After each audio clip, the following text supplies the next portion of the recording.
Welcome back, America. I'm Hugh Hewitt, joined by Admiral Mark Montgomery, retired United States Navy. Admiral, welcome back from your duties of senior fellow at the Foundation for Defense of Democracy. I'm coming at you with a curve from left field. I forgot to write you a note about this. I've been listening to a book by Andrew Roberts called Masters and Commanders, which I was unaware that he'd written. And it's a lot about Sir Alan Robbins being a strategist, as he likes to say, and not thinking that George Marshall was. And Alan Roberts is a pretty impressive man in my view. Have you read that book? Are you familiar with him? I'm familiar with the book, yes. Okay. So who is our strategist on China?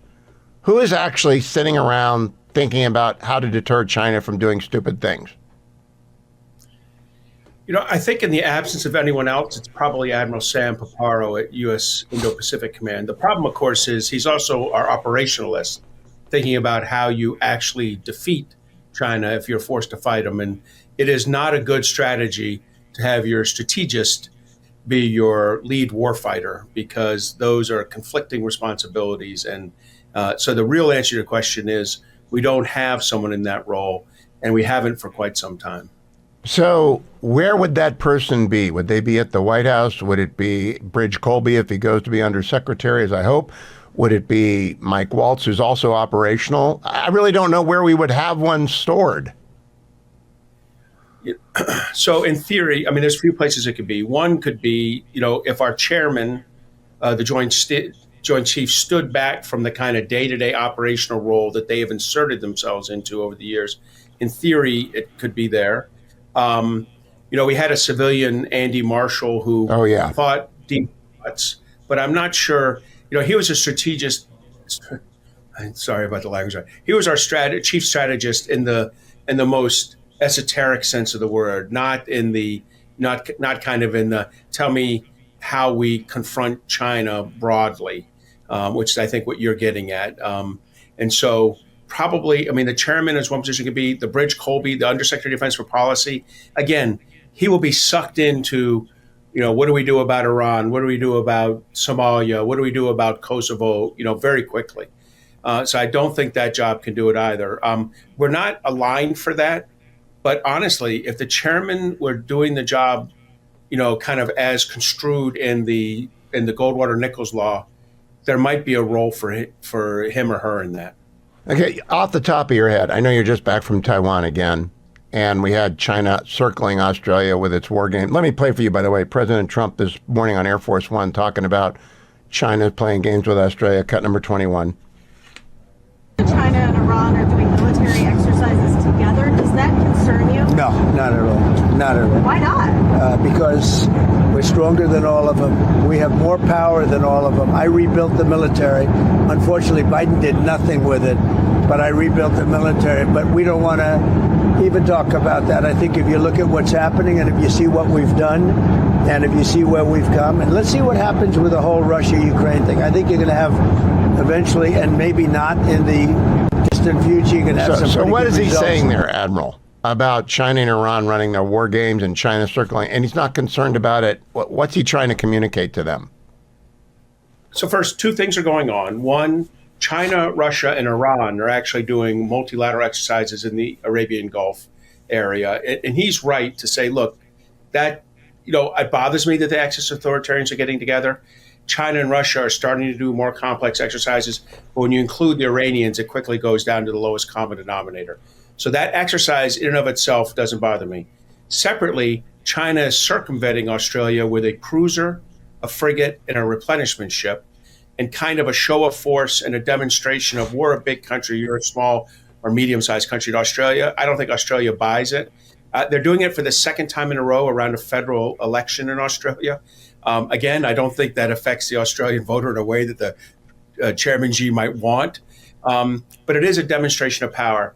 Now, to get at his third point, which is we are the preeminent naval power in the world, but more than that, we're the preeminent joint power.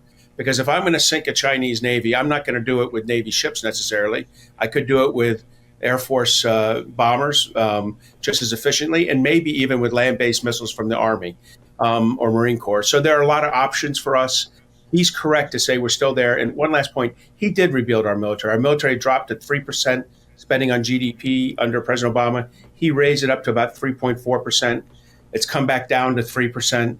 Unfortunately, he now needs to build it back up about 0.1% a year, and I think that's what Chairman Wicker, Senator Wicker of the Senate Armed Services Committee, is intending to do.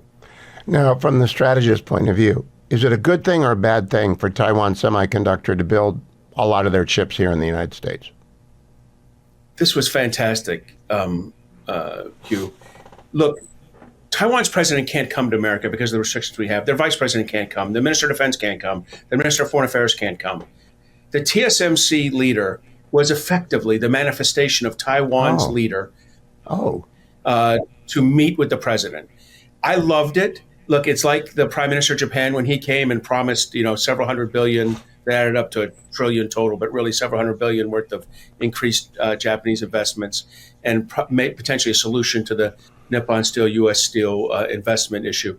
But the TSMC chair coming and giving this $100 billion increased investment on top of their already existing $65 billion investment over the next 4 years in a number of sites around the country, at least 5 different facilities.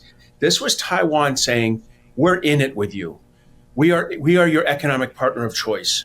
We are critical to your economy. You are critical to our economy. We are bound to each other in a way that I just can't tell you how impressed I was with Taiwan for doing this and with TSMC for taking the lead. All right, now, Admiral, last question. We may go into the break on this. Does China have smart strategists, to borrow again from Field Marshal Brooke, we call strategists? Do they have good ones? Because they're moving a lot of people around sort of randomly and quickly. So I think they did after the third Taiwan Straits crisis back in 1994-95, when we put 2 carriers around Taiwan and basically made them back down. They had a strategic insight of a great proportion, in the sense that they said, we're going to take the next 25 years and build a military that doesn't let this happen again, and drive the United States Navy and Air Force from outside the first island chain. That was a strategic moment, and then they spent 25 years operationally executing it. So now, well, let's go to the break. I'm going to ask you when we come back, and I'll put this over on our YouTube and I'll play it tomorrow. How do we counter that? And what's the strategic insight or breakthrough that we need to actually operationalize over 25 years?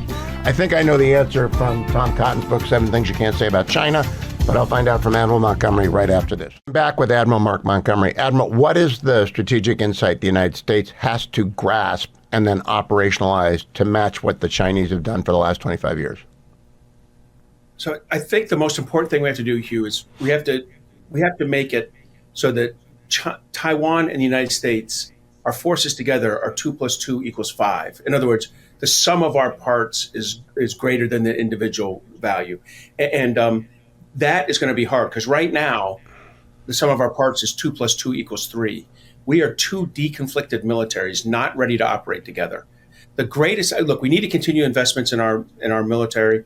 I think Sam Paparo's got that figured out.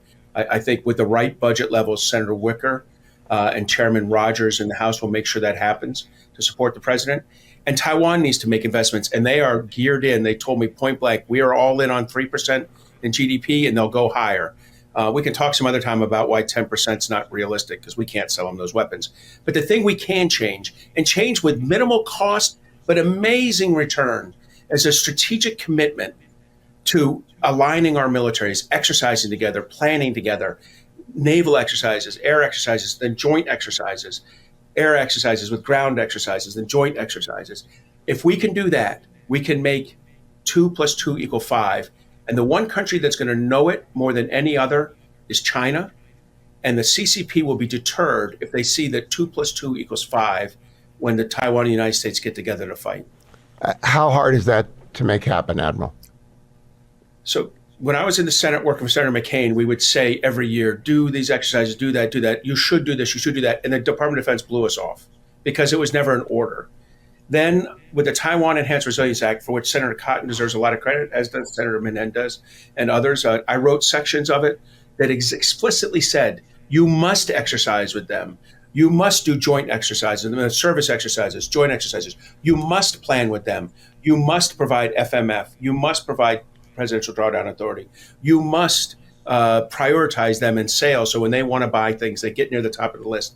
All those musts from Congress were passed in the Taiwan Enhanced Resilience Act, and the fiscal year 2023 National Defense Authorization Act.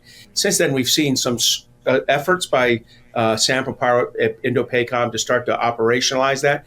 Congress needs to lean into the Department of Defense. Tell President Trump's team, you have to operationalize this. Well said. Admiral Montgomery, always a pleasure to talk to you. Thank you for returning. Come back next week or soon thereafter. Thank you, Admiral. For full shows, live and on demand, it's Salem News Channel.